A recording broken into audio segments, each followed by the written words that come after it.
Hey, everybody, welcome to the Not Move podcast. Thank you for joining today. Today is September 11th, 2025 at 10 a.m. Eastern Time. What's good? Not moved. What's going Going to on, be guys? going to be breaking down the Washington Commanders at Green Bay Packers game tonight. And I'm not necessarily here to give you guys picks for tonight, but I will give you my analysis. More importantly, I'm here to give you some statistics that you can use to help with your decision-making process. There are many other good resources out there for information that you can use as tools to help you with that decision-making process. I just want to cite my sources real quick, and then we'll get started. For the following presentation, I used rotogrinders.com, NFLweather.com, rotowire.com, ESPN.com, teamrankings.com, fantasy.nfl.com, statmuse.com, sharpfootballanalysis.com, and fantasypros.com. So I didn't see any weather concerns for tonight's game. And then as far as injuries, I saw on Tuesday, Austin Eckler, Noah Brown, and Jaden Reed were all questionable to play in this game. I looked just a few moments ago, and neither of them have an injury designation for this game tonight. So it looks like all three of those guys will be good to go. I did see that Parsons is questionable to play for the Packers tonight. JB, have you heard anything on Parsons' availability for tonight? As far as I know, he's supposed to be playing. Okay. Yeah, as far as I know, he's playing. Cool. So yeah, Washington, they beat the Giants last week, 21-6. They're playing at Green Bay tonight, who beat the Lions 27-13. Green Bay is 22-17-1 all time against Washington. Since Washington has changed their name to the Commanders are 1-0 against Green Bay. Washington won that game 23-21. And the last that I saw at the book that I was looking at, which was DK, Green Bay is favored by 3.5 tonight, and the over-under is 48.5. Washington was 4-3-1 against the spread as a road underdog last season. Washington was 6-2 to the over as a road underdog last season. And Washington, just in general, they were the fourth best team to the over last season. They went 13-7. So if you like the over tonight, you got that going for you. And then Green Bay, they were 4-3 as a home favorite last season against the spread. And then Green Bay was 3-1 to the over as a home favorite last season. And Green Bay was 8-9 to the over last season. So more times than not last season, Green Bay games that they were involved in went under that over-under mark. Now, let's dive into this game fully now. So Washington and Green Bay call a high percentage of rushing plays compared to the rest of the league. Washington's passing play percentage last year was ranked 26th in the NFL. And when I say like passing play percentage, let's say that they called 100 pass plays. And let's say all of the teams in the NFL called 100 plays total. Washington, more times than not, relative to the rest of the league, called rushing plays more often. So they ranked about the 8th or 9th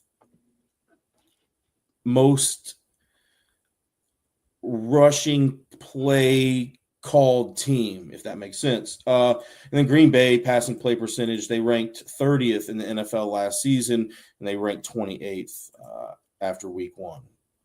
So for that reason alone, the run game should be a huge factor in this game. Although the passing game is important, I don't see a lot of separation between these two teams within the passing game. Overall, I would give Washington a slight advantage through the air. Green Bay was vulnerable to receiving yards allowed to running backs and receptions allowed to running backs in 2024. This gives a boost to Austin Eckler tonight. Green Bay allowed 14 total receptions to the Lions running backs in week 1 last week, which ranks worse in the NFL in regard to receptions allowed to running backs this season. They also allowed the 6th most receiving yards to running backs in week 1. Green Bay was also vulnerable to receiving yards allowed to tight ends and receptions allowed to tight ends last season, which gives a boost to Zach Ertz, tight end for Washington. Green Bay allowed Laporta to haul in 6 receptions for 79 yards receiving last week, which isn't particularly good. This tells me that the key to success for the Commanders in this game should be Eckler and Ertz through the passing game. The biggest passing advantage that I see for Green Bay is Washington's vulnerability to tight end touchdowns last season. This gives upside for Kraft for an anytime touchdown. So Washington last season ranked 27th in opponent yards per completion, and Kraft ranked 2nd best on the Packers in yards per catch last year and 37th best in the NFL in yards per catch. Also, Kraft had a touchdown catch in week 1 against Detroit this season, who allowed the 2nd least amount of touchdowns to tight ends in 2024. So I think it's a pretty decent spot for Kraft here tonight. Let's see here. Washington did rank worse in receiving yards allowed to wide receivers than tight ends in 2024. With that being said, I just mentioned that Washington's 27th ranked opponent yards per completion ranking from last year. Now, Romeo Doubs was ranked 3rd best in the entire NFL at yards per catch in 2024. Reed and Wicks were tied at 40th place in yards per catch. Doubs also had the longest reception for the Packers in week 1 against the Lions, and then it was Reed and Wicks. Now, Jordan Love spread the ball around in week 1 and didn't zone in on one particular pass catcher for Green Bay, but if I were to be looking for a Green Bay wide receiver tonight, my first instincts, according to this data, would tell me to look at Doubs. Now, do you, JB, do you have anything that you want to say about, the passing game for either teams? I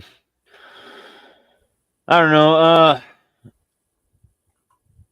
Love, excuse me. He looked decent, mostly good through week 1, through the air.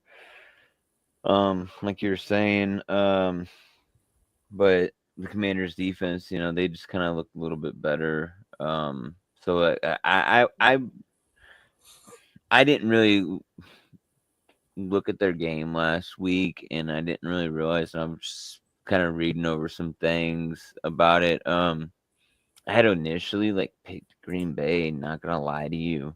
Mm-hmm. But I don't know, because I like to look at that Love on primetime games. I think he's pretty good. And that's a good statistic to look up if you guys are interested in that statistic, is these quarterback records in primetime games. I didn't have a chance to look at that, but if you guys have access to that information, you could find something that, let's say Love is 10-0 in primetime games and, Daniels is 0-3 or something like that. That could be a big difference. So, yeah, good point. Yeah. Now, I'm going to talk about the run game a little bit here. So both of these teams did great at running the ball in 2024.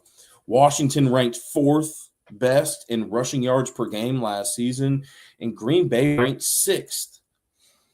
Both of these defenses did well against the run last week. However, Washington played the Giants, who ranked 22nd in rushing yards per game in 2024. Now, the Packers played the Lions, and the Packers allowed the Lions, who ranked third best in rushing yards per game last season, they limited the Lions to only 46 rushing yards in week 1, which is really impressive. With that being said, this Washington's rush defense is still unproven, and I haven't heard anything that suggests their run defense will be significantly better this season. All right, so Washington allowed the second most rushing yards per game in 2024. They allowed the fourth most rushing yards to running backs and the second most rushing touchdowns to running backs last season. Statistically, Josh Jacobs is a workhorse for this Packers offense, and he's statistically in line for a big game tonight. As of today, when I checked this morning, Josh Jacobs' over-under on rushing yards was 77.5. He went under that against the Lions last week. He only had 66 rushing yards.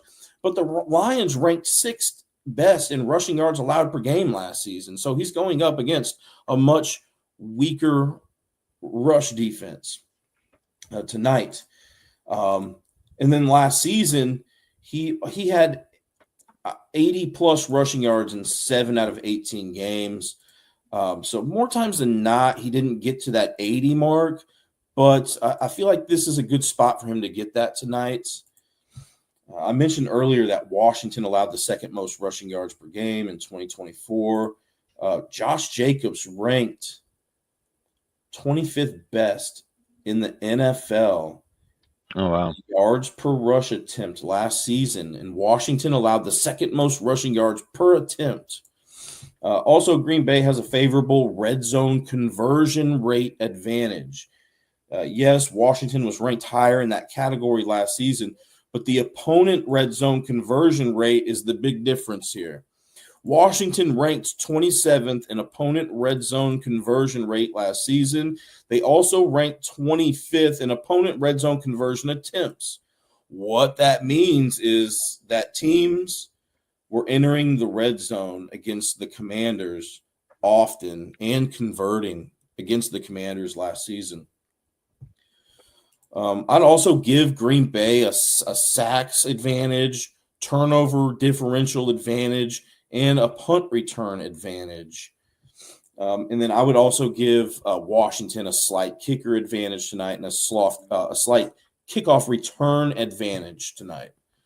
Now, excuse me, I'm looking at some props here. I have 6 props on my radar. Now, I do think that there are valuable props to target when you're looking at taking the under, but I'm just going to be talking about taking overs on these props, okay? So I think the prop that stuck out to me the most was Zach Ertz receiving yards over 31.5 at minus 115. Now, he went under that last week, but excuse me, he went over that receiving line 11 out of 20 games last season. So more times than not, he went over that line last season. And then he's gone over this line in 4 out of 5 career games against Green Bay. And if you can get it at 31 plus receiving yards, then he's 100%. He's got it 5 out of 5 career games against Green Bay. Let me browse through my notes here real quick. Now, there was a game against Green Bay in his rookie year where he wasn't targeted, and I don't even know if he was actually playing in that game, so I'm not going to count that against him. All right. Something else, it kind of goes hand in hand with receiving yards, and that's receptions. Last I saw, Zach Ertz over under receptions was at 3.5.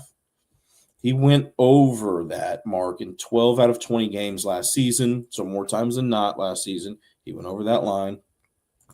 And then he doesn't have as good of a history going over that 3.5 reception mark in his 5 career games against Green Bay.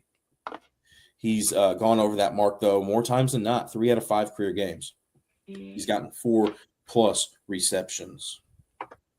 And then I think, something else, and I mentioned this just a minute ago, Josh Jacobs over the 77.5 rushing yards. Now, when I was looking at this prop on Tuesday, I was, just kind of looking at 80 plus because his line was higher. It's dropped a little bit since then. But Jacobs did go under that total last week, the 77.5. And then he only went over 7 out of 18 games last season. He's gone over that total 1 out of 2 career games against Green Bay. And then anytime touchdown for Josh Jacobs, I think is, doable tonight. He scored a touchdown last week. He scored a touchdown in 12 out of 18 games last season. He scored a touchdown in 1 out of 2 career games against Green Bay. So I think, if you like that tonight, you got that going for you. We already talked about how teams were good at converting against Washington in the red zone last season, and they were good at entering the red zone.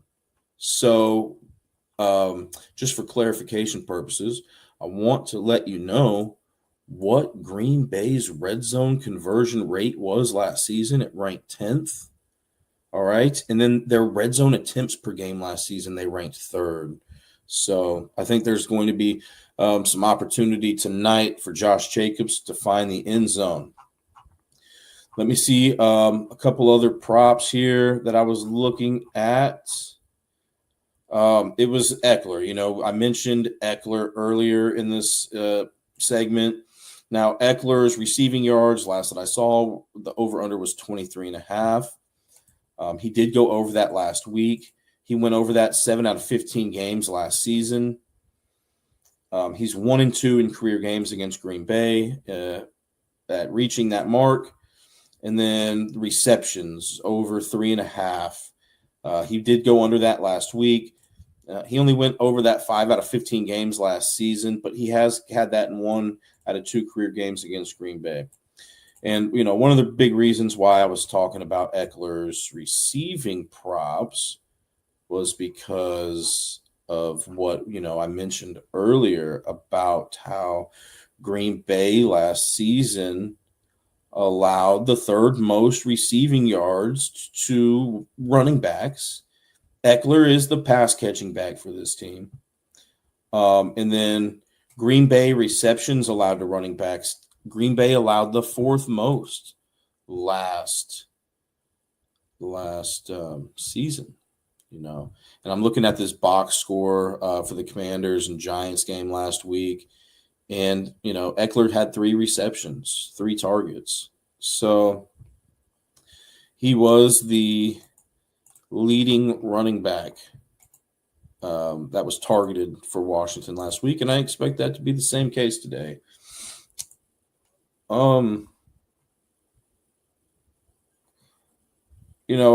Something that I talked about earlier that I didn't mention just a second ago was the Kraft anytime touchdown prop.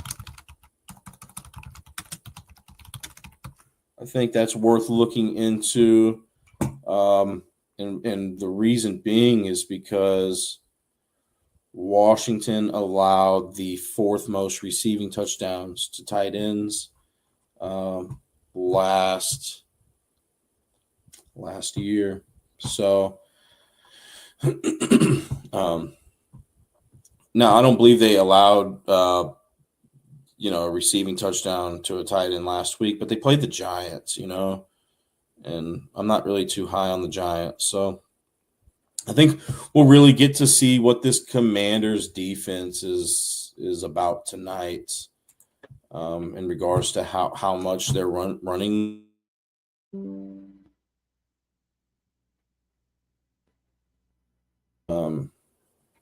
Yeah. So did you have something to say, JB? Yeah. I like in the run game, obviously, like Jaden Daniels has the ability to take off. I want to see him, though, kind of protect himself a little more this year. He is a little bit smaller of a guy. Their running game, though, they did just get rid of Brian Robinson, and they believe really fully in that rookie and Eckler. Eckler, though, if you remember, man, a few years ago, was leading the league in touchdowns. I think he had like 18 in the year. I think I want to say it might have been a little more. I could be quoting bad stats, so don't quote me on that. But I don't know. I just like you said, I see Green Bay really having the better run game. And I really want to see if the Commanders' defense can step up and stop that run. They weren't very good at that last year, if I remember correctly. No, they were not. You know, they did add Von Miller, but that's, you know, as we all know, that's a pass rush. That's not stopping the run. You know, they haven't really gotten any younger over there, and they didn't really change too much on that defense. That's why I kind of question them. I went Green Bay initially, you know. Mm-hmm. But yeah. It's gonna be a good game though. We are gonna be on TikTok.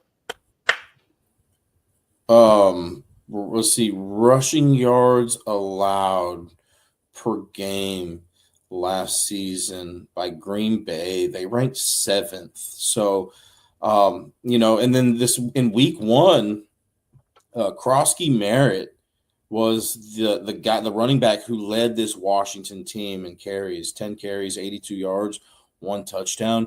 So, you know, I think he's got his work cut out for him tonight. I think they're just going to need to get active with Eckler and Ertz through the passing game. Now, I'm glad that you mentioned Jaden Daniels' rushing capabilities, because that's important. That's an important factor when you're playing up against Jaden Daniels and these Washington Commanders.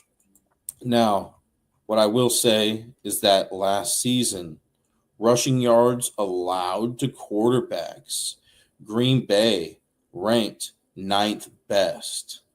So they were slightly above average in preventing quarterbacks from rushing on them, which makes me a little bit hesitant on Jaden Daniels having an explosive game through the ground here today. Is it possible? Sure, you know, but you know, I think there have been better situations. And see for Daniels. Oh yeah, but one thing with their run game though, I forgot to touch on Deebo Samuel. Mm-hmm. Swiss Army knife. Last week he got a 19-yard touchdown run to put the Giants away. Like, dude's still a factor. I know a lot of people say that, you know, his size and everything, he put on weight, but if you really go and look at him, the guy's shredded.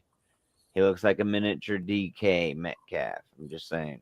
I'm glad you mentioned that. Now, personally, I don't know how statistically correct this is, but just, you know, based on my observation, I feel like Deebo Samuel is one of the better, if not the best, wide receiver that can run the ball. You know, get the ball handed off to him in the backfield and run with it. So last week, who did they play? The Giants. So last week, I looked at this, and the Giants, they allowed, actually, the Giants allowed the 4th fewest rushing yards by wide receivers last season. Mm-hmm. So that statistic, you know, in that regard failed because Deebo got one against them last week. And guess what? The Packers are ranked the same. They were tied for 4th best at preventing wide receivers from running the ball. So is it possible? Yes, it's possible for Deebo to have a successful game through the ground, but this Packers defense did a good job at limiting wide receivers running the ball last season. But I think that statistic is a little it can be a little misleading because I don't feel like there's a ton of good wide receivers that can run the ball in the NFL, at least not last season. And it doesn't seem like there were a whole lot of attempts against them. So it's kind of unfair to maybe some of these teams who played against a good wide receiver that could run the ball versus some of these teams that didn't play a team that, utilizes the wide receiver to run the ball. But let's see, man. Any other aspects of this game that you want to break down? I talked about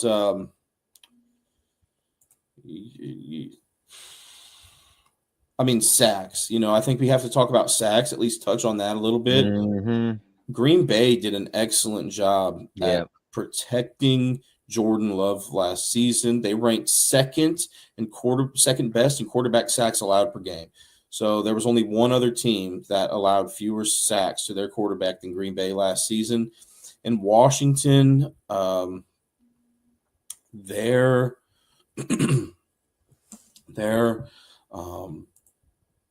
QB sacks per game ranked 17th.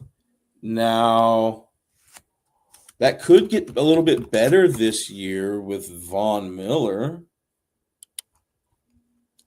But I would still have to give the advantage to Green Bay in regards to sacks, not just because they were better at doing that last season, but they have Parsons now, which if Parsons plays or doesn't play, I still feel like Green Bay does have the sacks advantage.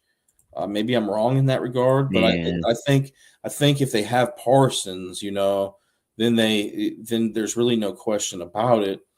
And then Washington actually allowed some sacks to Jaden Daniels last season or to their quarterback.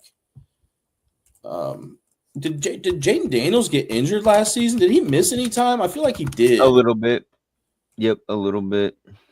So, when looking at these numbers, sometimes if a player was injured or missed a little bit of time, I'm seeing he only had 2 passing attempts against Carolina on 10-20 last season. But, sometimes the statistics could be a little bit misleading if there was a injury to a big-time player or anything in that regard. But, overall, man, just based on the information that I've looked at, seems like Green Bay has a sacks advantage here today. And I even looked into the special teams, man. So, based on my research, I saw that Washington had a slight kickoff return advantage, and Green Bay has a even bigger punt return advantage. So I just think there's a lot of advantages for Green Bay in this game tonight. I'll have to lean towards Green Bay minus that 3.5. So Green Bay to win by 4+. And I think Josh Jacobs is going to be the X factor in this game for the Packers. As far as the over-under goes, I really don't know. We talked about some statistics from last season, how Washington was good at going over. Green Bay was, okay at it.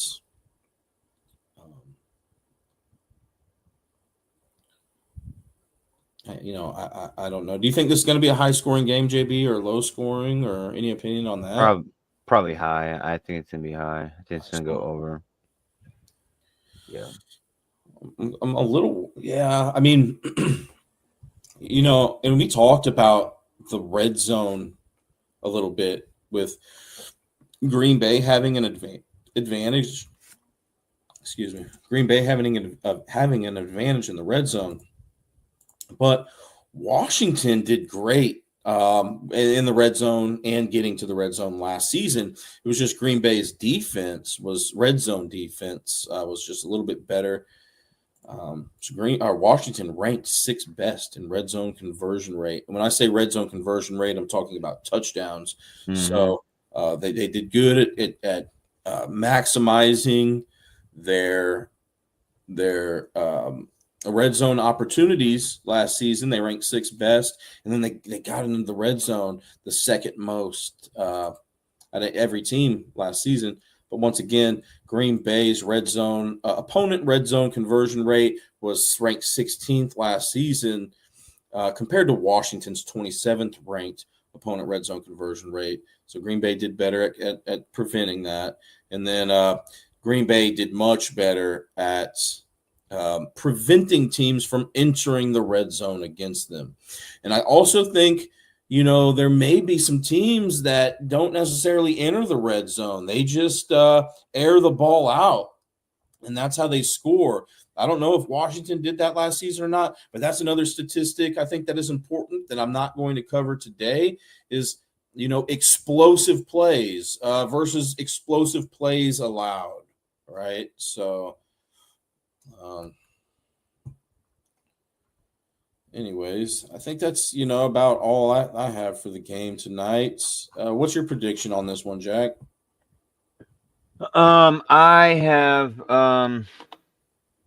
man, I'm gonna go with Green Bay, pending that Michael Parsons plays tonight. Let's say he doesn't play.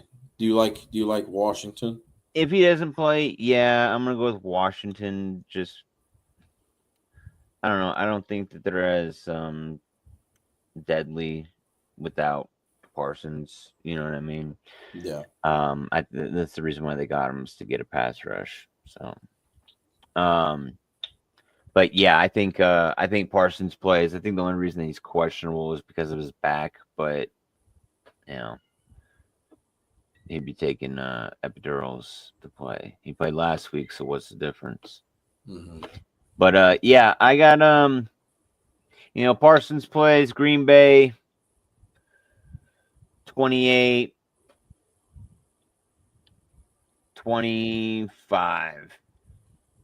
Parsons doesn't play. Washington.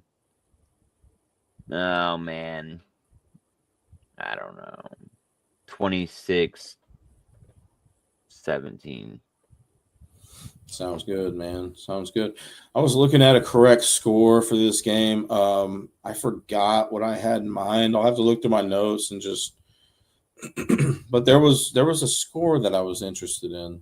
But anyways, anything else that you want to talk about this game, JB? I know on Sunday morning you and I will be doing a show. Yes, sir. For week 2 at 9 a.m. Eastern time. Yes, sir.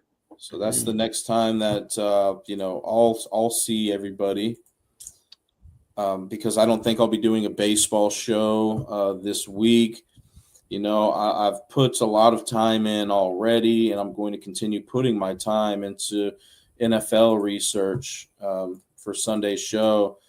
So once I feel like I have, the NFL stuff under wraps for the most part and have a good schedule, then maybe I'll start doing MLB shows again. But yeah, as of right now, not doing one this week. NFL's king. Yeah.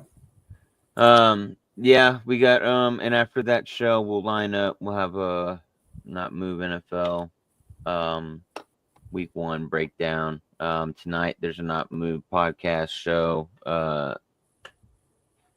What is it? 6 p.m. 7 p.m. Eastern time.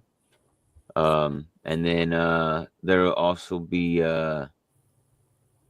tonight at 5 Eastern time. We also have WWE, doing WWE show. We got a lot of shows coming up this week, guys. We got Eagles Chiefs breakdown. We got a couple special guests coming on the show. Tap in.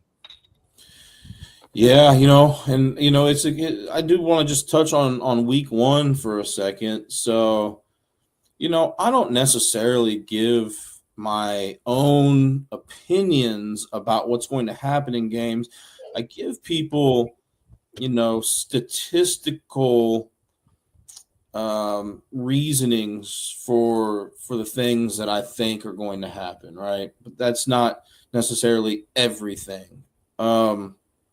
And last week, with it being week one, there were a lot of question marks. There were a lot of uncertainties. And also, in week one, I lost my train of thought. But it was a rough week. Oh, sometimes, guys, I when I'm doing this research, I put a lot of time into collecting the data.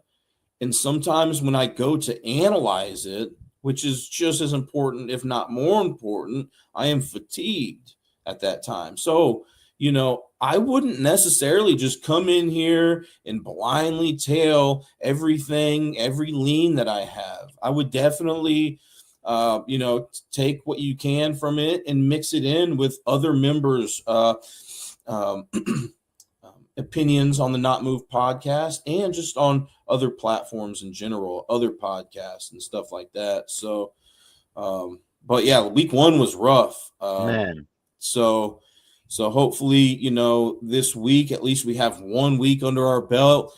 We can get a little bit more favorable outcomes, but it was fun. I'm just glad football's back. absolutely. All right, man. Absolutely. Well, I'll see you on Sunday, and Yes, sir. take care, everybody. Thanks again for joining Not move. Not Move podcast.